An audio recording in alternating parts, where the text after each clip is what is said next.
Dear all, welcome to this lecture in the lecture series from Roskvit that we are organizing online since the start of Roskvit, which was early 2022, so by now 4 years ago. We have this series, which is always simultaneously translated by Olena Nefyodova, who you see here also on the screen, in Ukrainian and English versions. We upload them to our YouTube channel, so you can also go there to see all the lectures that we did and all the future ones that are going to be there. Welcome to tonight's one that I'm very excited about. It's about protest, and we all know lots of lectures and lots of reports and essays about protest on squares. We all remember Maidan, we all remember Tahrir Square, we remember the big squares in the big cities where the protests normally happen. But this is a book called Protest Beyond the Plaza. It's the protest in everyday spaces, urban morphologies and strategies. This is, of course, a very short version of the book. It's a presentation slash lecture around the book and from the book. And I'm super happy to have that here tonight. I think the topic very relevant, especially today, as we will hear a lot of examples in a lot of countries that have a lot of protest right now at the moment. So quite a topical book. The lecture is being given to you, delivered to us by Nathan Hudson and Kateryna Malaia. I'm very thankful that they both took the time for us to deliver this. Kateryna Malaia is an architectural historian, is at the University of Utah, studying there and working there, and also part of the tutorship of the Kharkiv School of Architecture. Nathan Hudson is urban planning tutor also at Utah, but also at the Kiev School of Economics, and Roskvit coalition member from, I think, also the very start. So both of you are very welcome. I give the floor to you quite quickly. Nathan, we hear you double now.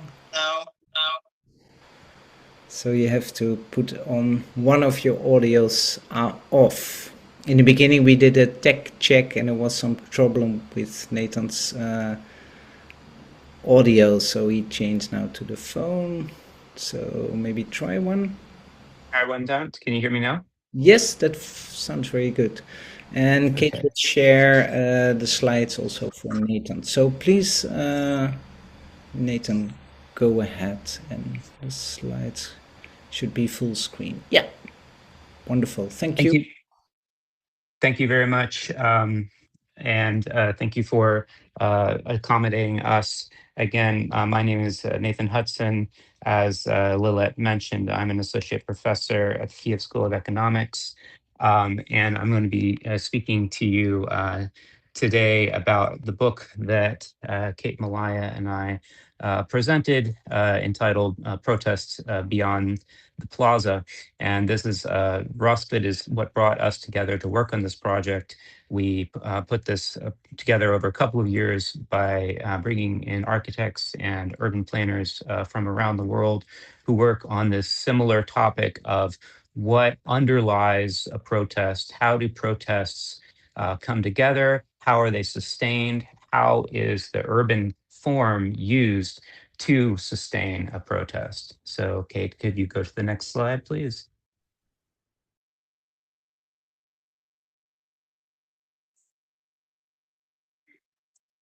So, urban morphology is key to understanding when a protest can happen, how it can happen, how it can manifest itself. And this has been true ever since the time of Haussmann's Paris. And basically, if you look at any urban protests throughout history, what you'll see is that protesters have an intimate understanding of what the urban form is capable of doing and how the urban form can shape a protest in terms of its symbolism, in terms of what's possible. And often, when we see a protest on the news, what we see is a massive gathering of people in a centralized square. But what we find is that in order for a protest to really work well, the totality of the urban infrastructure has to be brought to bear. And so we can see this historical example from Paris, and we can talk about the legacy again of urban infrastructure, which has often been historically designed to suppress public expressions of dissent. And go on to the next slide, please.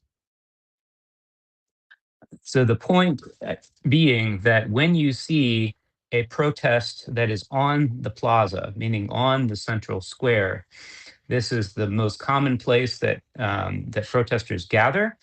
But we argue that when a protest occurs on a central square, there is also a disadvantage that protesters face because usually in any society, even if it's a society that is falling apart, even if it's a society has a horrible government, the central square looks beautiful, and the central square gives the impression that the society is perfectly functional because when you're on the central square, everything is well polished, everything is orderly. And so when you have a protest that occurs on the central square of any city, you're essentially giving the state the home field advantage because the plaza is the state's showpiece. And you can see the disadvantage that people have. Here is the picture on the left is the famous tank man image from Beijing. And you can see when you blow out the image from the traditional, you can see how isolated this one individual is and the vastness of the square. And also, if you see this image from Bucharest in Romania, right immediately prior to the 1989 revolution, you can see how many people it takes to have a viable protest in a massive space like this. This was designed so that only an official protest or an officially sanctioned by the regime would be able to fill that space.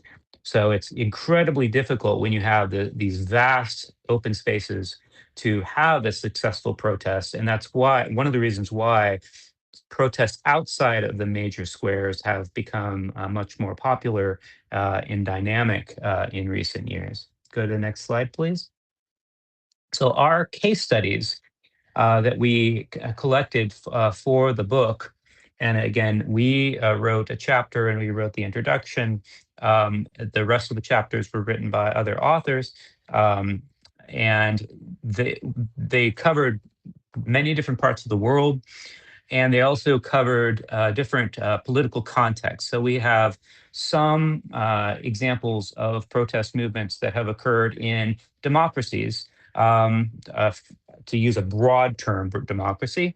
So that would include in Kiev in the Maidan Revolution. It would include BLM, but it's the Black Lives Matter movement in the United States. That's a democracy at risk, as was Kiev in the Yanukovych time, and it would also include Spain and South Korea. We also have examples that occur in totalitarian dictatorships that have no compunction about using of force and using violence, as we saw in Iran most recently. So we have a chapter on Iran on the women, life, freedom protests. We have a chapter on Belarus that I'll be talking about quite soon, and we also note that a lot of these protests are still ongoing or have taken slightly different forms, but the core issue that they are intending to resolve is still not yet resolved.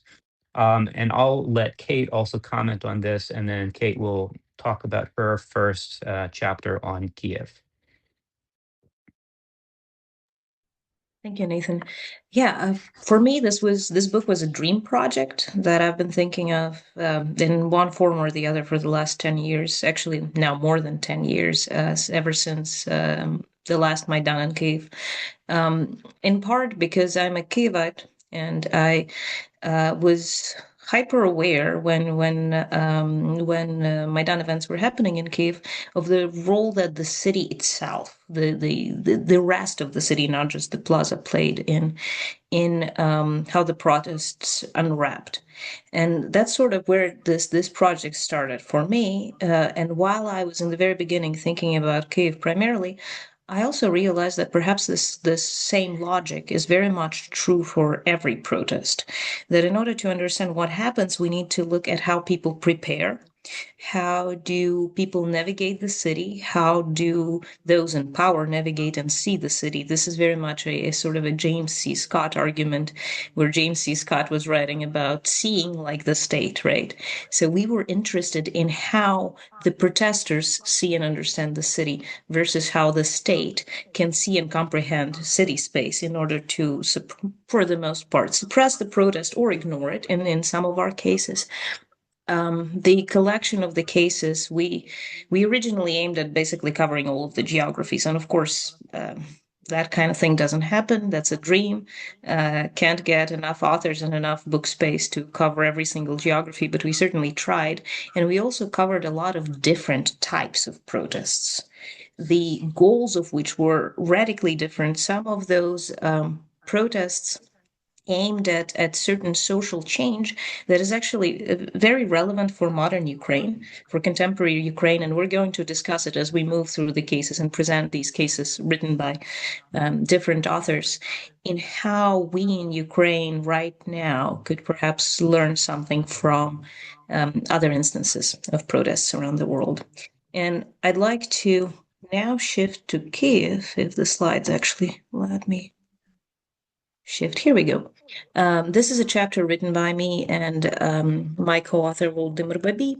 We collected the fieldwork, namely the oral histories, for this chapter 10 years ago, more than 11 years ago, in 2015. So the memories of Maidan were fairly fresh back then. And the idea here was to collect stories from Maidan participants, but not about Maidan per se, rather about what happened in the courtyards, the streets, the trails through the city, the informal path, all of those garage cooperatives, wherever people prepared Molotov cocktails or wherever people found tires. I'm not going to go into too much detail describing the Maidan events themselves because presumably, hopefully, the audience is somewhat familiar with what happened. But yes, the idea was to try to understand how the city functioned under threat, how the city showed up to protest, and that is not to diminish the role of folks who were not from Kiev in the Maidan victory, but rather to simply look at what was going on in the city. And I suppose one of the central arguments that I'm making in this chapter is that Kiev, morphologically, structurally, is a city of courtyards, city of informal path, city of trails, and city of liminal spaces. Cave blocks are shaped in this particular manner, where in the central city, they are often walk-through blocks where you can take all sorts of different routes through the exact same block. But even far from the central city, in newer neighborhoods, Soviet-built neighborhoods, for example, unless you have some sort of a gated community, you can also take a million different paths through the same block. It's actually quite easy to get lost inside of the block when you don't know where is it that you're going. And part of our argument here is that knowing the city very intimately, knowing it in detail, knowing how to walk through a block in an informal manner, is the kind of knowledge that gives you power in navigating city under threat. Some of the stories that are featured in our chapter are about how folks hid in the courtyards, hid from the governmental forces in the courtyards, or from the so-called titulki, which were government-hired thugs, or about how courtyards served as spaces where people were able to prepare, to later go to Maidan, or organize in smaller fashion to later go to Maidan. Some of our stories are actually about neighborhoods under threat. So, for example, what happened to the neighborhoods of the Kiev, or to the courtyards of the Kiev neighborhood Pechersk, which is where a lot of governmental buildings are, where some of the counter-protesters, these government-hired counter-protesters, were based. So what happened in those neighborhoods during the events, where neighborhoods were essentially infiltrated by this strange crowd of people who were not from Kiev, oftentimes did not necessarily possess local knowledge, but at the same time took over the city space while all of these events were unwrapping. And of course, the story in this chapter is also about what happens in the power vacuum. So after the Euromaidan protests won, after Yanukovych fled, for a short period of time, there was a form of a power vacuum in the city where police forces were not to be trusted, and they were not necessarily ensuring order in the city in any meaningful manner. So citizens started patrolling the streets themselves. And this sort of to ensure that no crime took place, and this sort of attitude towards the city as a place that the place that you must protect, and in order to do so, organize, is exactly what interested me in this particular chapter. And I think to some degree this is a larger idea of this book. What do you do with your city on a very small scale, on a scale of your street, your courtyard, your neighborhood? So to give you a little taste of the chapter, here's a small quote. The flexibility of space in Kiev neighborhoods is essentially what we argue is the superpower of the residents of this neighborhood to control it.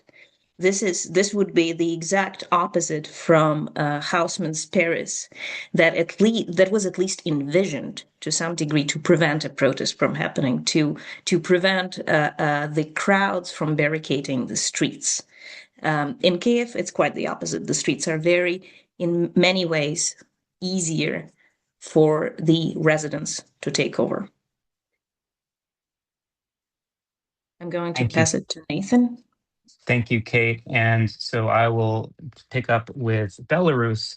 And again, for the international audience that might not be as familiar, Belarus experienced a massive protest in 2020 opposing the long-term dictator Lukashenko, who had quite obviously rigged an election. And the city of Minsk in particular had been completely destroyed during World War II and was built under a socialist realist architecture that prioritized massive squares, massive streets, very efficient in a sense transportation system, and that facilitated the strategy that was used. And what we saw is, like Kate's example, protest leaders using their understanding of how the city worked, using that unique urban form, both its weirdness and its unique strengths to their advantage, even when the regime cut the internet and tried to remove all forms of communication and showed a willingness to use a brutal police response to address it. Next slide, please.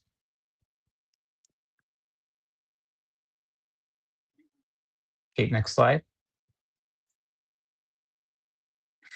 This is a example of a large square, and again, similar to the Ceausescu Romania example in 1989, you can just see the vastness of the space.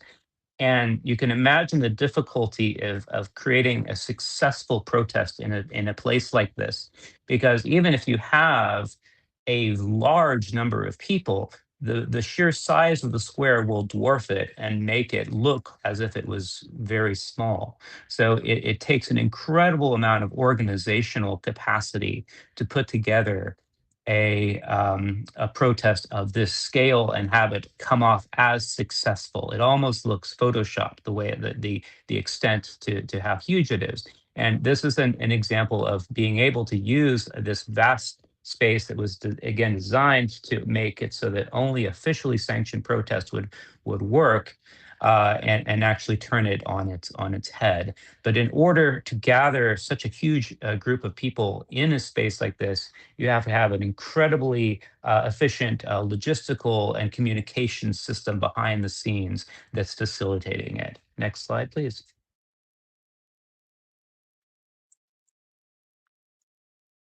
Next slide. Yeah. Another example at Independence Square. We can go through this next slide as well. And here we can see some of the unique features, some of the unique monuments that were shown on screens. And again, this is one of the first protests that had extensive use of drone images. Um, and that was able to again make the size of the protest really undeniable, because you could see it from a 360-degree angle. So the protesters couldn't be accused of using photographic trickery to show what's happening. And again, the weird and sort of strange architecture, socialist realist architecture, made them more memorable as opposed to just generic buildings. So they used the fact that this is there are these unique architectural features to make the protest more visible. Next slide, please. In the image of the infamous Belarusian police that, after tolerating the protests for a little while, started in early September with a very concerted response, began to shut down streets, to began to corral people into where they could protest and where they couldn't. And that but the fact of the matter was that Minsk doesn't just have one square, it has many, many places, many large boulevards and squares where a large protest could occur. Again, thanks to the socialist realist architecture. Um, and so this allowed the protest to have to not necessarily go to symbolic places, to go to random places where the police would not be expecting them to occur. So they weren't going to the place that was like the October Square or anything that would have a symbolic meaning. They were going to wherever they thought the police wouldn't be able to find them. First to random streets, then later to micro districts or micro rayons. Next slide, please. So again, like Paris, Minsk was designed to control the population. You had a panopticon, so the authorities could very quickly reach protesters. They could very quickly find people if they're coming home. And this again was turned on its head simply by the scale of the protests that overwhelmed this natural inoculation against a public protest. Next slide, please. And so we saw an evolution of how the protests were shaped. The initial strategy was to do something similar to Maidan, Euromaidan, claim a space, occupy it, hold it for an extended period of time.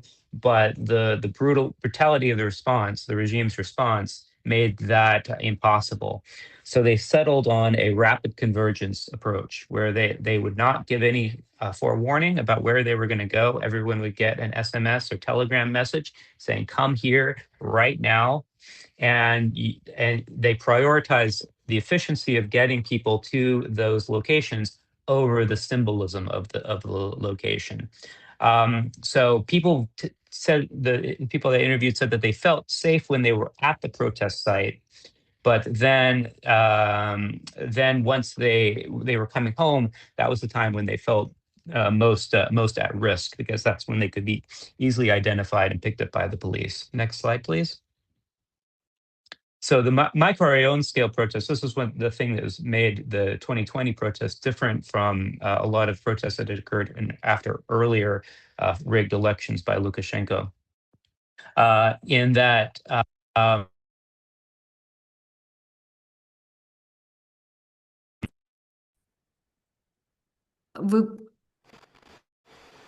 Nathan, something is wrong with your audio? We lost you, Nathan. Can you hear me now? Yeah. Okay. Just one second. So So once the police managed to disrupt the protest, they No. Now decided you are... to go to the square, and they went to. Can you hear me? By the way. Yeah, all good. So they went to small micro districts, and those were neighborhoods. Those were places where people would just live. And what this did is it allowed the protesters to take their appeal directly to smaller populations.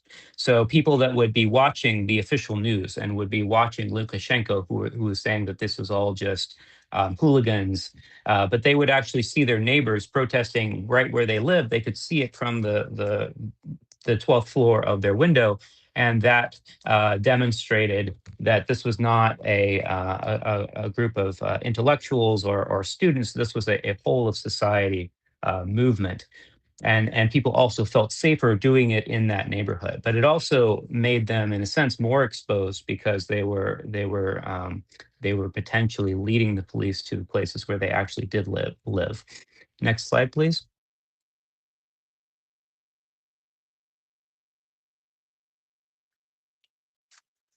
So the views of other participants, they mentioned how they pulled in people that had never participated in protests before.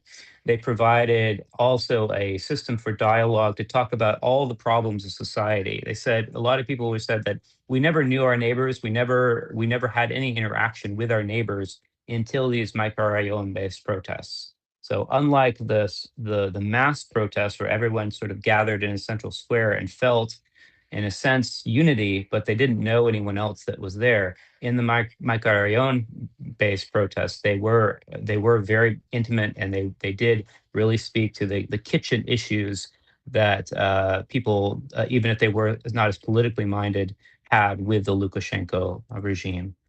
Next slide, please. So this is an example of a micro district that was particularly active within the protests. And you can see, again, a traditional a Soviet style micro district with a lot of, again, open spaces that could be used for mass gathering, even outside of a central area, and would also have sufficient population density to generate a significant gathering. Next slide, please. So, how did the regime respond to this? The regime didn't, for a while, didn't know exactly how to do it, but eventually, what they settled on was an anti-Ukrainian narrative. So, up to this point, or immediately prior to this point, there had been a bit of a detente between Lukashenko and Poroshenko, and a bit of a detente between Belarus and Ukraine.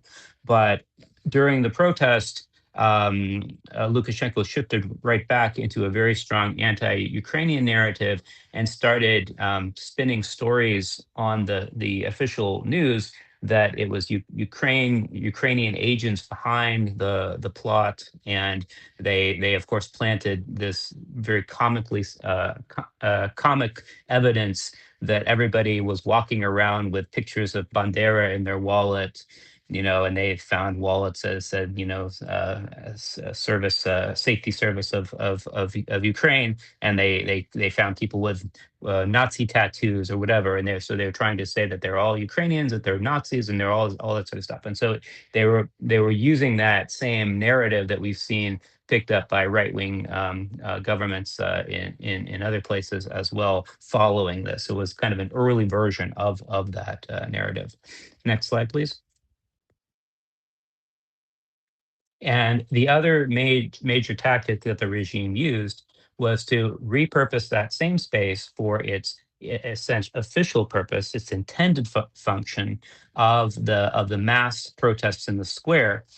But whereas when they would show when the regime would show the protests occurring, that were the true protests, they would always just show what was happening at night. They would never show the images that I showed before, large daytime, bright colors, bright flags. They would only show like 2 in the morning, broken beer bottles, the aftermath of it. Whereas when they would show their counter protests, they would show them in bright colors in the daytime, and they would basically try to contrast this light image of the regime with the scary foreign inspired or Nazi inspired or something like that movement that they were claiming was driving the mass protests before by steering those images. And so that's the way in which the state used the media, and because they could not deny that something was happening. They couldn't. This was too large for them to ignore, so they had to create a narrative that distorted what the true protests were, and then also created another counter image. Next slide, please. So what is the future of this movement? Well, 2020 was really the last hope to end the Lukashenko regime before the full-scale invasion. And as we see, the regime piloted a lot of anti-Ukrainian narratives that were later adopted by other anti-democratic movements in Europe. And unfortunately, that the other aftermath is a lot of the protest leaders and social activists were driven out of the country as a result of this effort. And a lot of them have wound up in Lithuania and other places in sort of a government in exile. And that's potentially one of the reasons why there hasn't been more of a response in Belarus to the regime's, the Lukashenko regime's de facto participation in the war against Ukraine. And so there's been very much a return in Belarus to this learned helplessness, where there's a lot of passivity to the Lukashenko regime that unfortunately has taken over since this point. Let's see, let's go into the next case study. And I'll hand this over to Kate to talk about South Korea. So, as we mentioned, we try to cover very broad geographies and very different types of protests. This is the one chapter that I am particularly excited about because I think this is something that we are also dealing with in Ukraine these days. This is a chapter about Seoul, about South Korea, where the authors examined protests for mobility justice. The problem with Seoul is that Seoul has a fantastic transportation system, fantastic public transport system that is very widely used by urbanites, relied upon. It's quite punctual. However, it just doesn't quite work for everybody, namely for people with mobility issues. It becomes a huge challenge. Part of the reason there is very similar to what we have in at least some of Ukrainian public transport types. Seoul subway system is also a nuclear shelter because the war with North Korea never ended. So under these circumstance of active warfare, they were basically building really deep and really complicated subway stations to double as shelters. And in those kinds of stations, retrospective thinking about making them accessible to everybody, including people who are using mobility aids, was basically non-existent. So you have a society where folks who don't have any special mobility needs can use public transport extremely easily, reliably, comfortably, and then everybody else absolutely cannot. In the case of this chapter, the authors were, let's see, here we go, the slide has moved. The authors were specifically looking at disability justice protests, at a set of these protests, and at the tactics that the activists were employing, namely protesting at the subway platforms. So essentially protesting where the problem was, protesting at the subway platforms, or seemingly regular daily things, like, for example, entering a train at the subway platform, right? But all together, and if it's a group of folks in wheelchairs, it significantly slowed down traffic and very much annoyed regular passengers, but also made them highly aware of the fact that only for people not using mobility aids was the transport was the transport easy? So I think this case is actually an excellent example to look into with what we're going to be facing in Ukrainian cities with deep subway platforms. What we're already facing in Kiev, also not just subway platforms, but railroad stations as well, where some of our railroad stations may have some elevators in some places, but not really everywhere. And how do you deal with this when a public transport network is actually complex and requires complicated thinking? And one of the main principles that I absolutely love from the conclusions that the authors made in this chapter is that in order to achieve actual transportation justice, it's not enough to just design spaces that may be accommodating. It is absolutely necessary that the entire society starts moving at the speed of the slowest moving citizens, residents. It is necessary that we adjust our thinking in addition to our spaces. And I think this is something that we are very much going to face in Ukraine and hopefully realize in Ukraine that we are all only as comfortable as folks require perhaps the slowest speed. This is a little snippet of the chapter speaking about essentially higher societal consideration that is necessary to achieve true spatial justice. I'm going to pass it to Nathan to introduce a chapter on Beirut.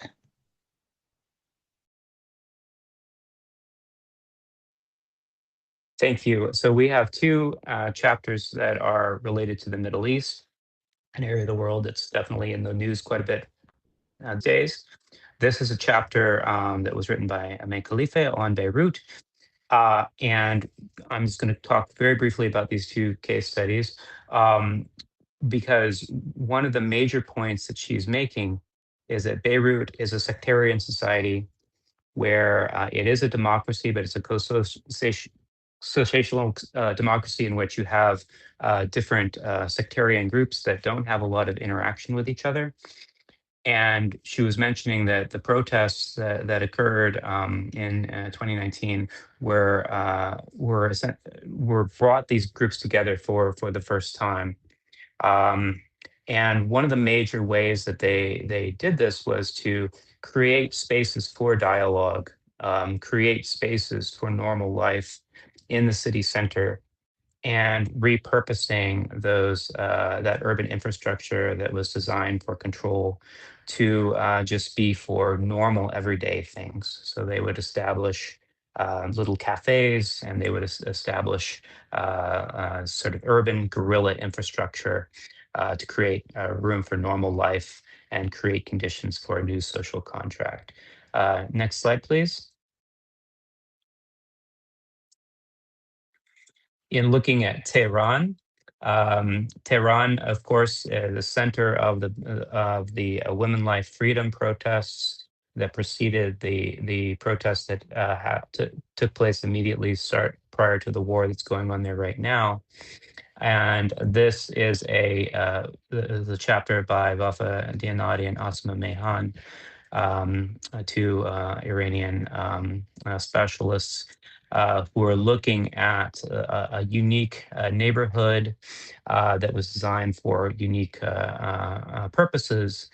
And similarly, the contributions of this one neighborhood to the overall protest efforts, noting that a undercurrent of participants utilized the unique features under very impossible odds, very similar in this sense to the Belarusian protests. And next slide, please. This is an image showing the layout of the buildings. And again, you can see that it's very unusual type of architecture for Tehran.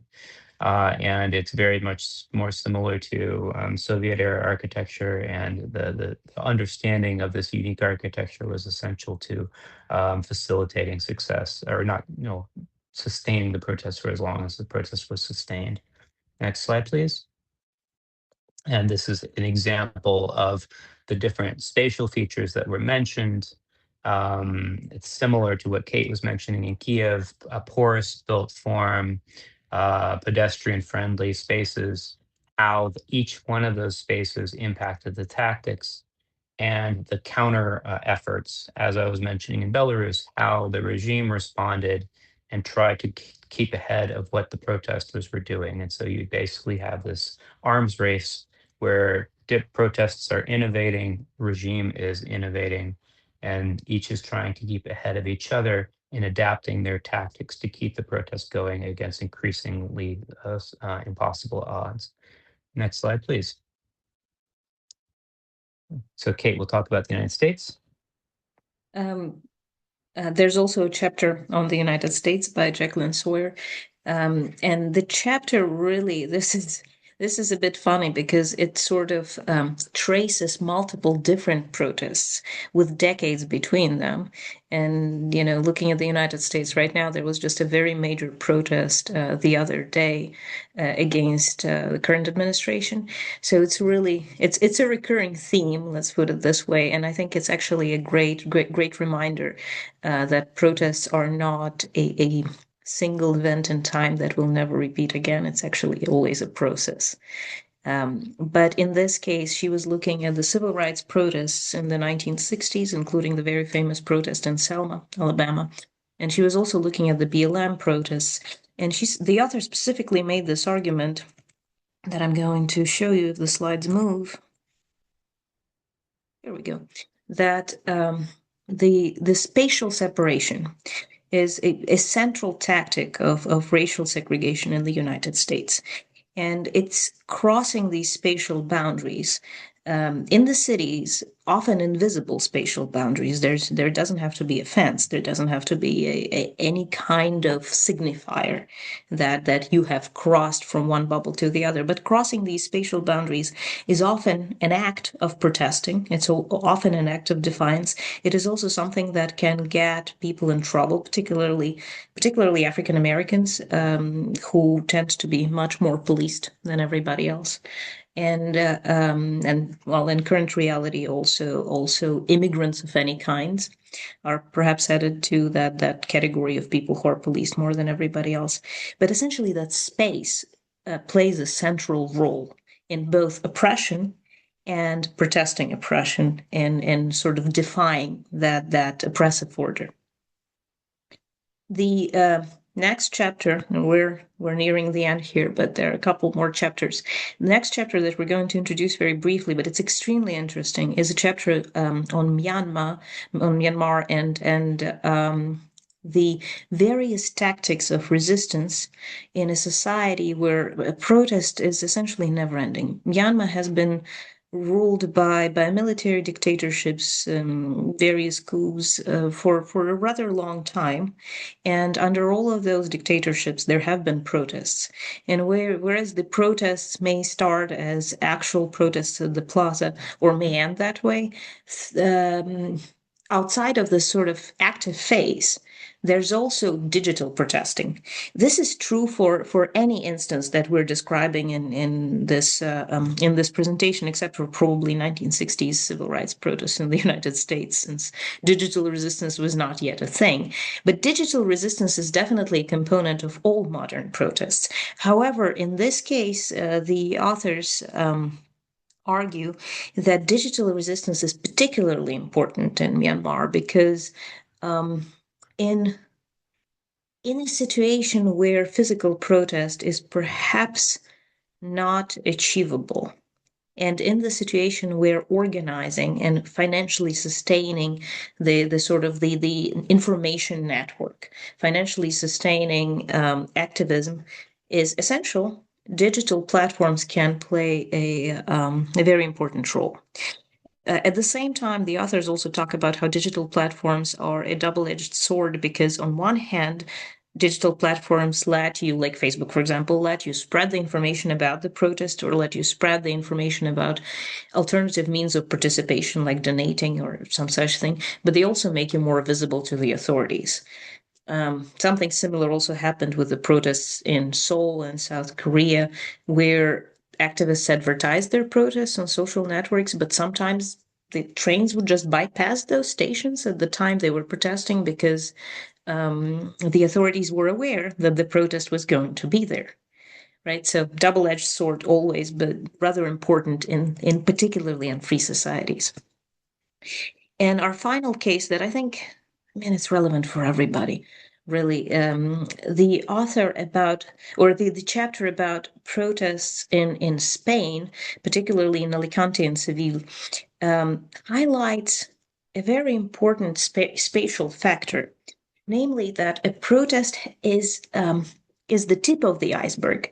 That's when, when the water boils and everybody finally sees the effects. But at the same time, behind the scenes, there's always some sort of organizing. There's always some sort of a long-running effort, whether to inform the population or to create communities, to bring communities closer together so that they can defend whatever is important to them when crisis occurs, right? So here they were talking about several cases, a set of community gardens that are a major organizing space, and also a house that was a major organizing space, in contrast to these sort of critical crisis type spatial installations. The image on the left is of the so-called squirrel house, a little tree house built for protesting at a plaza. And that is a form of architecture that emerges during crisis. It's sort of ephemeral, momentary. But then on the right are the gardens that take decades to put together, but that bring residents of neighborhoods together. And then when time comes, those neighbors all know each other and are actually able to stand their ground.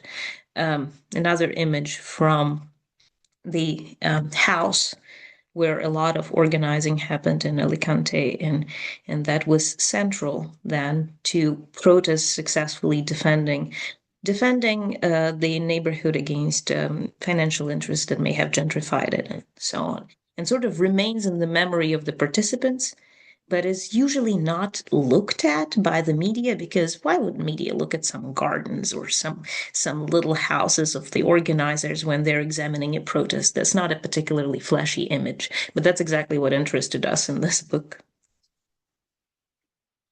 So in conclusion, I don't know how we want to split this slide.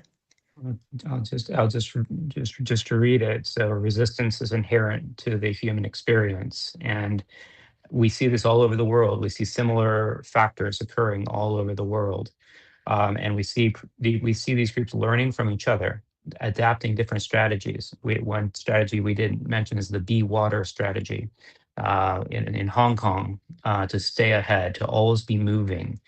And we see the ways in which the digital has come in, and drones have come in, and social media has been used, and memes, and all of this is accentuating protest in physical space.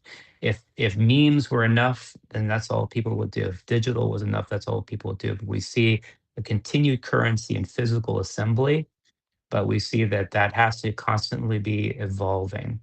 And so the phrase that we end with, respect for human rights, is no longer a guarantee in any area of the world.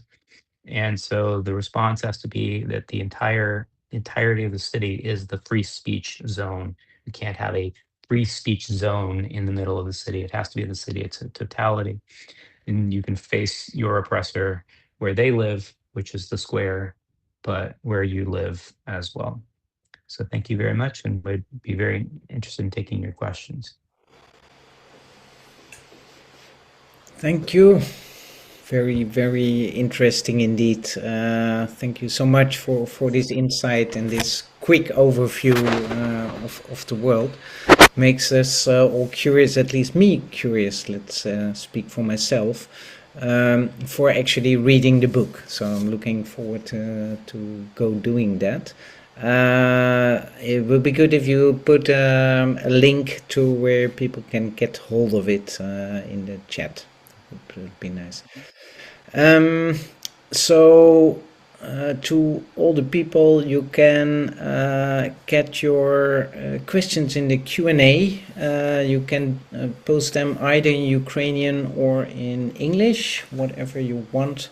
We can also bring you up to the screen itself, to the panel, to voice the question yourselves.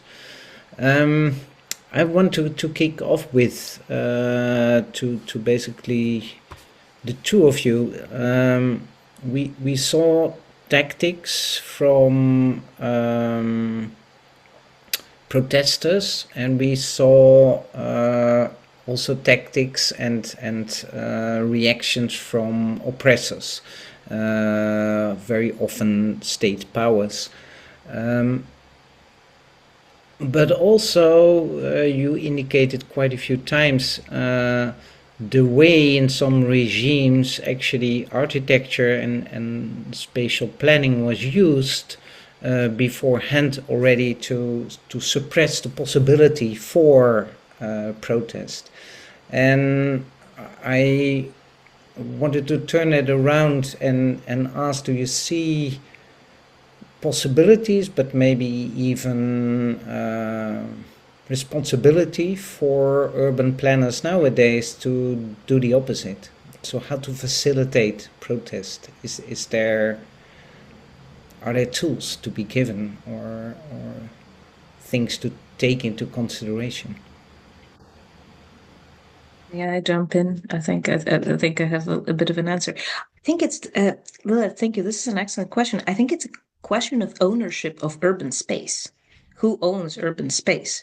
And really, we as architects and planners, we constantly talk about it anyways, not in the context of protests necessarily. We talk about it in the context of just everyday life and the quality of the neighborhoods in which we live, right? So this sort of ability to take responsibility and ownership over your courtyard, for example.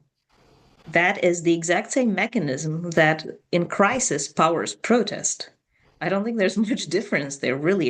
It's purely just that democratic urban space idea.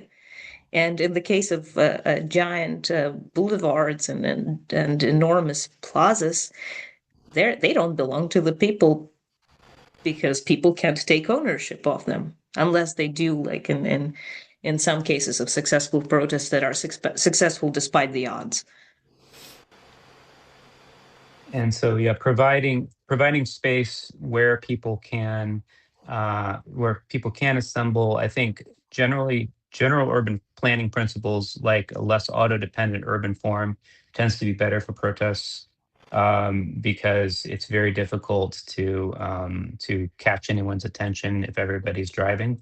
But this is one area where, even though there's a lot of problems with socialist architecture, not by design, but by accident, a lot of post-socialist cities are better set up for this because there's just a lot more open public space in the downtown areas as compared to capitalist cities.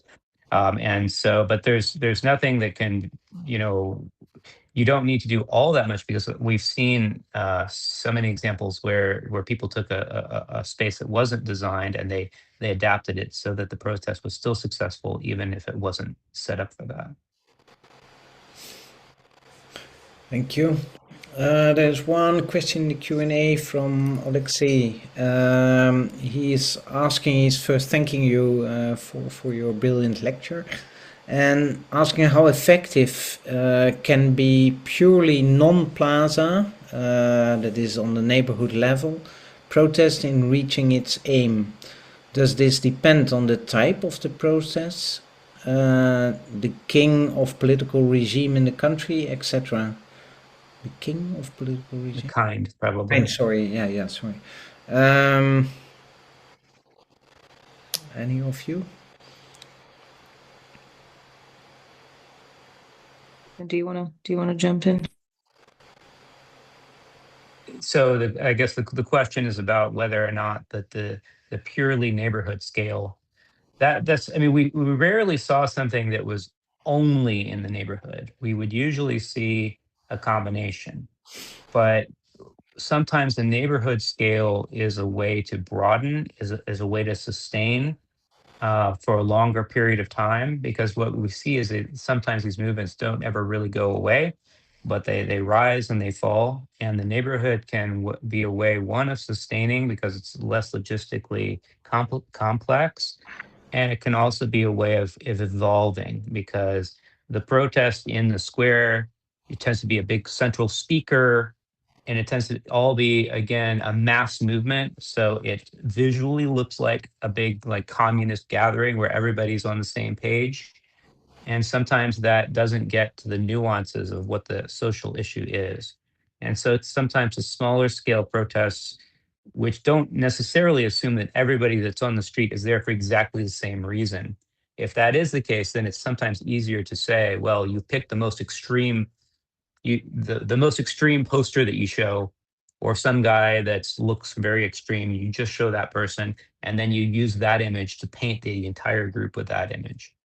Whereas if it's a small neighborhood scale, well, it's sometimes, and there's a lot of grandmas and there's a lot of just normal people. It's harder for the state to say, oh, this is a bunch of hoodlums or hooligans or something like this. Kate?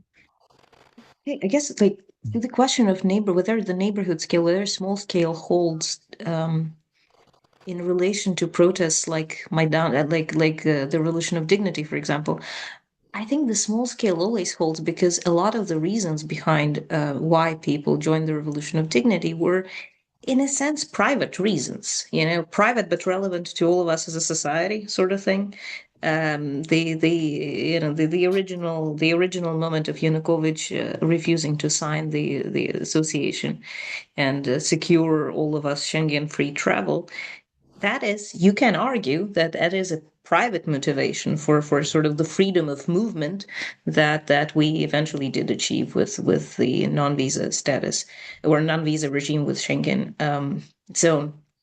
But the private motivation may eventually lead to the largest scale of a protest that entirely changes the country. And the organizing oftentimes just, at the very base level, organizing of we are going to Maidan as a group of friends that's meeting at, I don't know, Lvivska Ploshcha in Kyiv. That alone is that small scale element that then eventually becomes the sea of people that changes the world.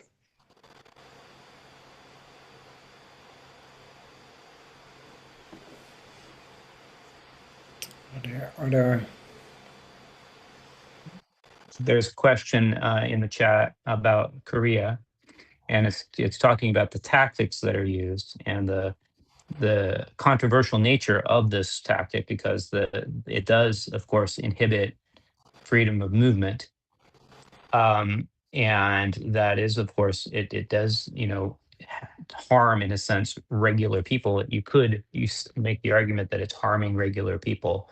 And so that does make it a controversial strategy. And of course, the argument that the people on the other side would be making is that their mobility is impaired every single day of their lives. And so that's just the reason why they're using that to draw attention to it. But I wouldn't comment on whether or not, we approve of this or not, of the strategy, but it's certainly not a random decision to do this. It definitely has a symbolic meaning for why they chose to do this. We've seen even perhaps even more controversial movements like the After Oil movement, I think, which blocks streets in London, and there's been debate about, ambulances can't get through. But that's definitely one of those open questions about whether or not that strategy is effective or not. Kate, did you have any comment on that? I think, I mean, I would urge I would urge you to probably read the chapter, because in the chapter the authors, which I probably shouldn't go that deep because I'm certain I didn't do the research they did, but in the chapter the authors actually question societal attitudes towards the disability justice protests, and they track the reactions, at least via social media, the reactions to what the protesters were doing, and they do speak about it. They actually discuss this very issue that you are addressing, of whether this is the right or the wrong way to go. So I think, again, since we are here as representatives of we're the editorial team, we wrote some of the chapters and then we edited the rest. We probably shouldn't speak for the authors, but we can definitely suggest that you look at their chapters and read the book.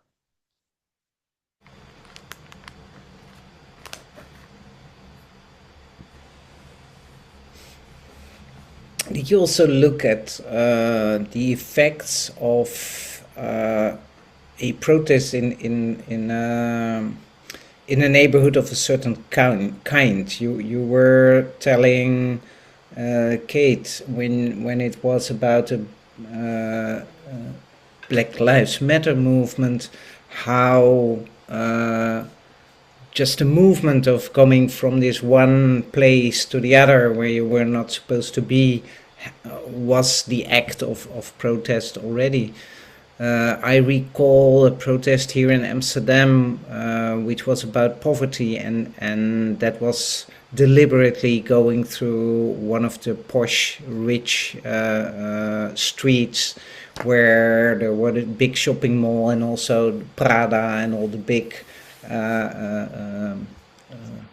brands were presented, which obviously is also a kind of act of resistance and an act of making your point stronger, which is also very, let's say, Instagrammable, to have the large amount of people through those areas. So is that something that you discovered or looked at or addressed? Well, it's a trade-off, because in a sense, protests are successful when you see something that you're not expecting to see. So, depending on the context. And so in Mexico City, you see protests every day. It's a protest culture, right? In Belarus, not so much, or in other places, it's extremely rare to see anything.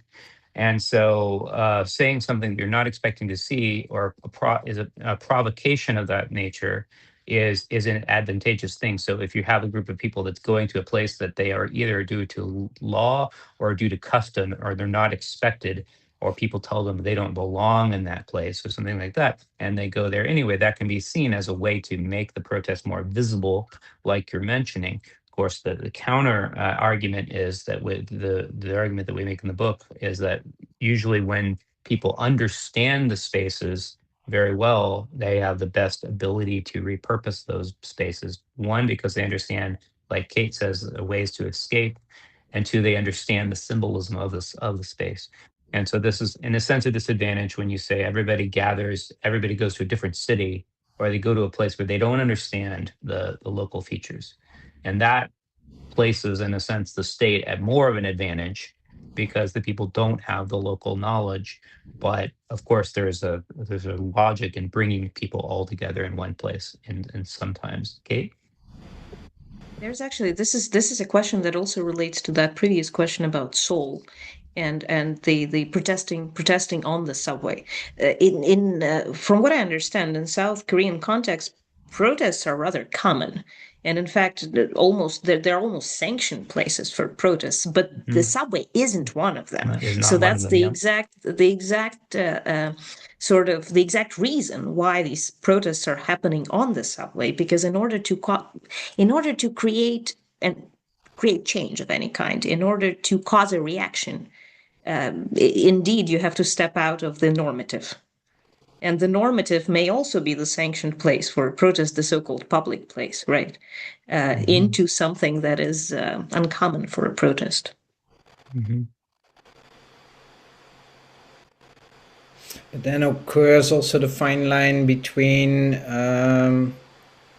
like the subway is a place that people use to go to their work, to be commuting, to be fast somewhere, and you can also disturb that movement of people that you don't want to, that you would actually hope they would join your protest instead of getting them against you. That is, I think, a fine line that in protest is happening a lot. There's a lot in the Netherlands. It's a lot about climate protests, not only in the Netherlands, it's everywhere, but where the protest becomes so unsuccessful that they grab like harsher means, like blocking roads, like big highways. Is that something that you looked into? Where's that balance in making your statement or towards the state, but also how do you react to people that, as I say, you would actually want to have on your side?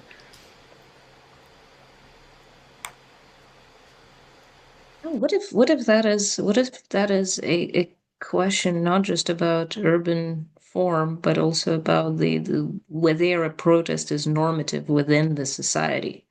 So essentially, that there was a table early on in the presentation that Nathan was talking about, where we sort of listed the chapters next to the type of political organization that they were in at the time when the protest happened.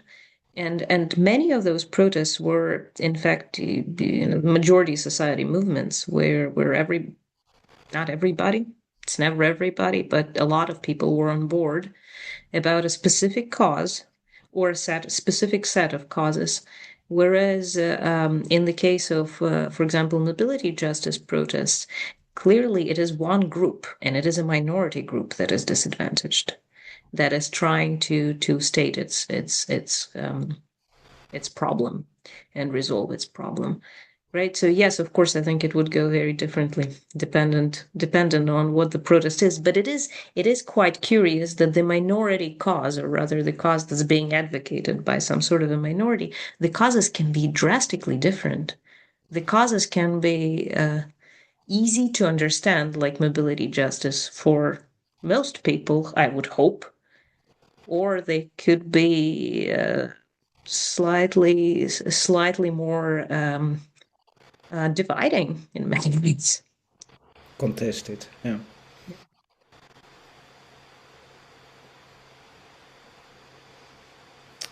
Any more questions coming in for the audience, or was it as clear as it actually was? Because then I think we could slowly wrap up.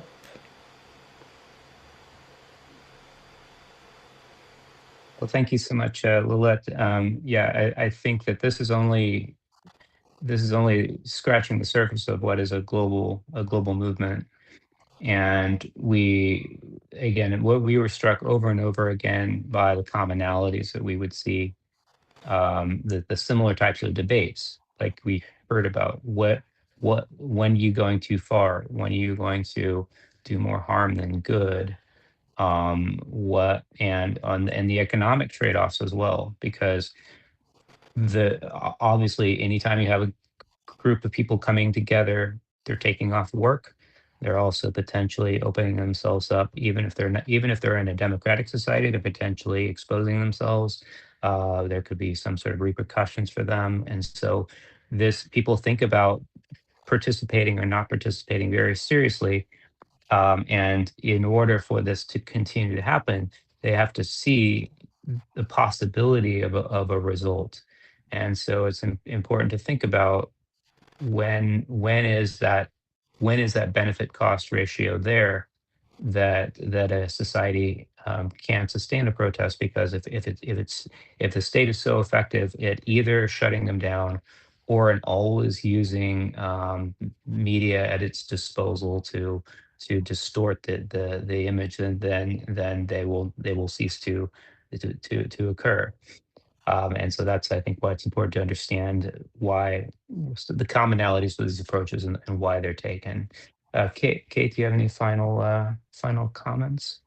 I guess just perhaps to sort of emphasize this again, I think what interested us was that to understand a protest, it's not enough to look at what you would identify as general root causes. You know, when you're reading a Wikipedia article about what happened, there's usually some sort of a cause, some sort of a tipping point, those kinds of things.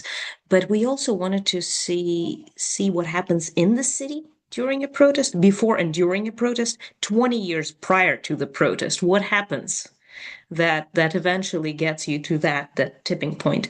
And also how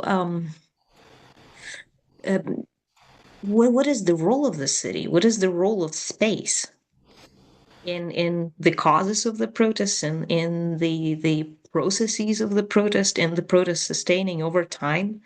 And we think, I think that's probably one of our major arguments, that if you approach it nicely methodologically, if you figure out a way to actually understand that correlation between city space, how people act, how people appropriate it, how they don't sometimes appropriate it, and the protest, that's where you're actually starting to understand what's going on. And I agree with Nathan that we just scratched the surface, really, because you can look at this in everywhere in the world. You can pretty much find a case, look at it, study it, perhaps find some commonalities, but probably find some differences as well, and find some specifics that we have not addressed in this book yet, but we hope that other people will.